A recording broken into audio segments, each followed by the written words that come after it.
आप उस लड़के के दिल से पूछे कि उसकी 10 दिन शादी, जब ये सब बातें बाहर आएंगी तो क्या होगा उसका। आप उसका मेडिकल ट्रॉमा समझ सकते हैं।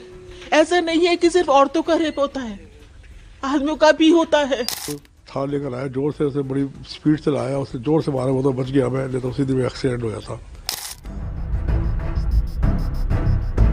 दिल्ली में फिर एक ऐसी वारदात सामने आई है।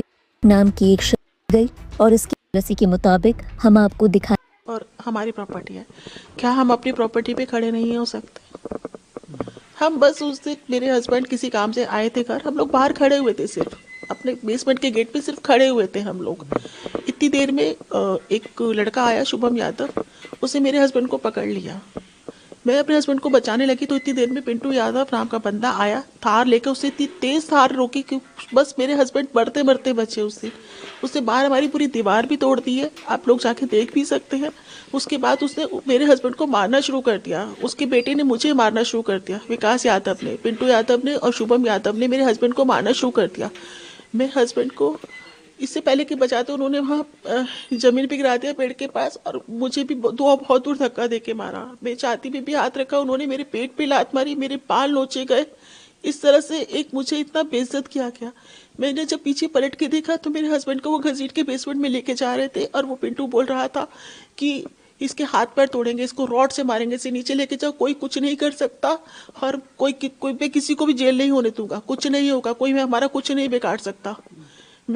इसलिए मैं पुलिस स्टेशन मदद के लिए भागी। मैं वहाँ SHO साहब के ऑफिस में भी घुसी, वहाँ से मैं मदद लेके आई। तो जब तक मुझे पता चला कि ये लोग घर में घुस के, पिंटू यादव, शुभम यादव, एक लड़का और था ग्रीन जैकेट में, उसे मैं नहीं जानती, लेकिन जहाँ तक मुझे मालूम है वो शुभम यादव का दोस्त था, जो गुरु रामदास नगर में ही रहता है, और एक और था, वो मैं नहीं जानती। ये लोग मेरे बेटे को पैर से घसीटते हुए लेके गए, उसके सारे कपड़े उतारे, उसे नंगा करके मारा गया रोड पे, बीच रोड पे उसे मारा गया, और उसके चेहरे पे जूतों से मारा इन लोगों ने। वो लड़का हाथ जोड़ता रहा, वो बाहर खड़ा था, अपने बाप को बचाने के लिए गया था। वो जब इसे पकड़ने लगे वो भाग के अंदर आया, अंदर से घर से घसीट के लेके गए। बस वो है कि मेरी बहू बच गई, उसको भी घसीट रहे थे, लेकिन वो कहते हैं हम सबके कपड़े उतार के सबको मारेंगे, हमारा कोई कुछ नहीं कर सकता।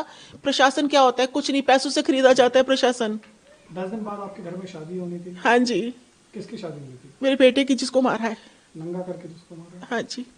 तो अभी पुलिस ने कोई कार्रवाई की? सर एक बात बताइए कि मीडिया में सारी बातें बोल रही हूँ, आप उस लड़के के दिल से पूछे कि उसकी 10 दिन शादी, जब ये सब बातें बाहर आएंगी तो क्या होगा उसका। आप उसका मेडिकल ट्रॉमा समझ सकते हैं। ऐसा नहीं है कि सिर्फ औरतों का रेप होता है, आदमियों का भी होता है, जो मेरे बेटे का हुआ है। क्या ये किसी रेप से कम है? मैं यही पूछना चाहती हूँ, क्या किसी रेप से कम है ये जो 15 लोगों ने किया है उसके साथ?